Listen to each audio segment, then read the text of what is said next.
Seamus Calloway had built his second life on the principle that the past, properly managed, stays past.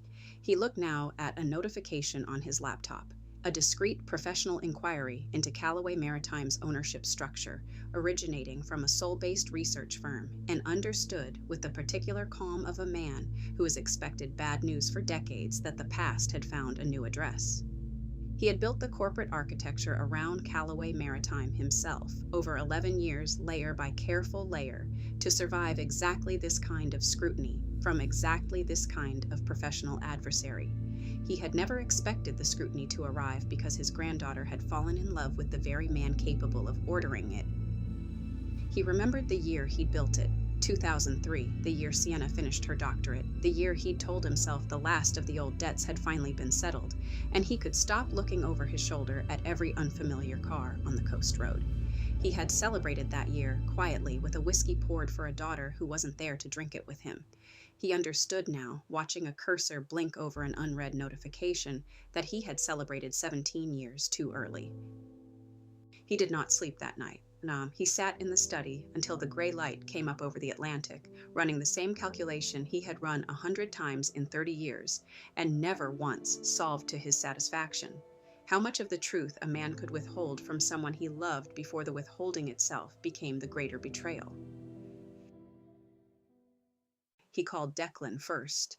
He always called Declan first.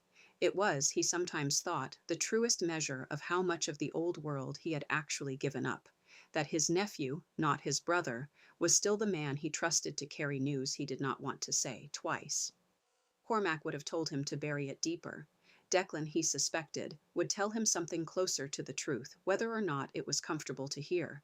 That, more than blood, was why he dialed his nephew's number before the sun had fully cleared the water. "Someone in Seoul is asking questions about the maritime company," Seamus said without preamble. "How specific? Specific enough that I don't believe it's routine due diligence. Ownership structure. Beneficiaries. The sort of thing you ask when you already suspect the answer and want it confirmed. Yoon's people," Declan said. "It wasn't a question. That would be my guess. Which means he's found her name near yours." The silence on the line said what neither of them wanted to say aloud, that whatever careful architecture had kept Sienna's two worlds from touching was now, for the first time in 17 years, showing a crack. Not a rupture yet, but the sort of hairline fracture a careful man learns to fear more than an obvious break because you never know exactly which direction it will run once it starts. "I was in a room with her, Seamus," Declan said quietly, the confession he'd been holding back, finally surfacing. "Last week. She doesn't know who I am, but I sat across a conference table from her, and I stood next to her in an elevator, and I heard her laugh, and I don't know how much longer I can keep doing that and saying nothing." Seamus closed his eyes. He had known, somewhere in the part of himself that had never stopped being a father who lost a daughter, that this day would come. He had simply hoped it would come on his own terms, in his own time, and not because a Korean chairman's intelligence team had gone looking for the seams in his careful 30-year fiction. "What do you want me to do in the meantime? I can't keep standing in rooms with her, Seamus, saying nothing, hoping the ground holds. Keep doing exactly that. Watch her. Protect her, the way you always have, without letting her see the shape of it. And Declan, if Yoon's people come asking you anything directly, tell them the truth about the parts that don't touch her.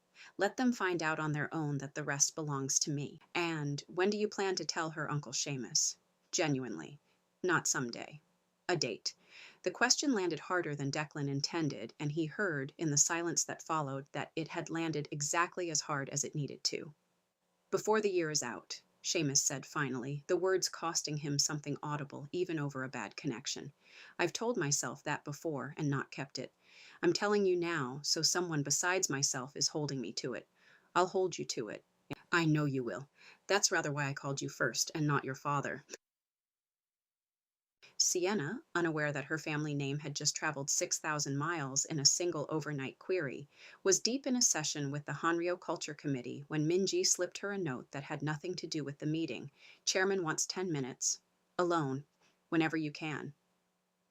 Sienna read it twice, filed it, and did not let it show on her face.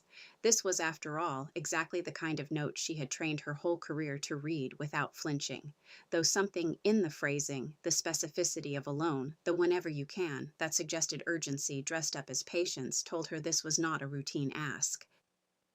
She finished the session. She answered 3 more questions about retention metrics with her usual precision. Only Minji, who had spent 6 months learning to read the smallest shifts in Sienna's composure, noticed that she gathered her things 4 minutes faster than usual once the meeting ended. "Everything all right?" Minji asked, falling into step beside her in the corridor, matching her pace without seeming to try. "Chairman wants 10 minutes, Sienna said, which was true and also, deliberately, not the whole of what she was thinking. "That's not what I asked." Sienna slowed, just slightly, and looked at her, really looked, the way she looked at a finding she hadn't decided yet whether to trust. "I don't know yet," she admitted. "That's the honest answer. I don't know if everything's all right. I have a feeling something's shifting that I can't see the shape of, and I hate not being able to see the shape of things. Welcome to being in love with someone who runs half of Seoul," Minji said, not unkindly. "The not seeing is sort of the whole deal, I'd imagine." Sienna laughed despite herself, a short surprise sound, the first genuinely light thing she'd felt all morning. It was, she thought, one of the reasons she'd let Minji get as close as she had. The woman had a gift for naming a truth plainly enough that it lost some of its power to frighten you.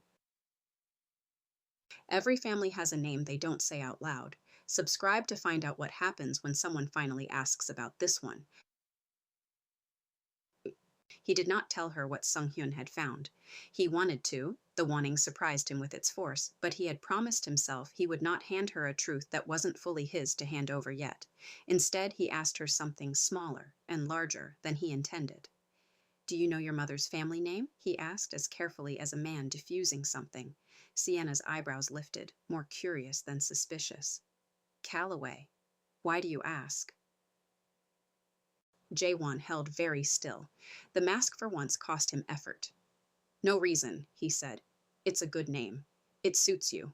She studied him a moment longer than the answer warranted, filed it the way she filed everything unexplained, and let it go for now, though something in her chest registered the deflection, the way a diagnostic instinct registers a data point that doesn't fit the pattern yet.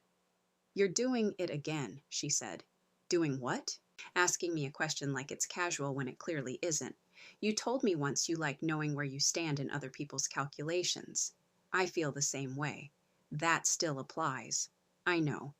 I'm working out how to give you an honest answer without giving you an incomplete one. Those aren't the same thing, and I'd rather wait than get it wrong." "I won't," he said, and meant it with a weight that frightened him a little because he understood, saying it, exactly how much it was going to cost him to keep the promise. That night, alone, Jae-Won sat with the Calloway file a long time before locking it away. He thought, "I have just lied to her by omission for the first time." He thought, "It will not be the last if I am not very careful." He thought finally of Sung-hyun's warning, "Someone in Ireland already knows about you," and understood that somewhere across the world an old man was making the same calculation he was, weighing the same terrible arithmetic of love against truth, and that neither of them had found, yet a version of the sum that didn't cost her something. He locked the file in the same drawer where he kept the transcript of 11 discarded drafts of a note 4 words long, as if proximity to one honest thing might discipline the dishonest one into behaving itself. It did not. He slept badly and dreamed, for the first time in years, of his father's voice. Not the words, only the register of it, low and certain, the way a man sounds when he's about to tell you something you will spend the rest of your life carrying. That's this episode of Whiskey and More. If you're new here, welcome. Hit subscribe so you don't lose your place. Next episode, the photograph. Trust me, you don't want to miss it.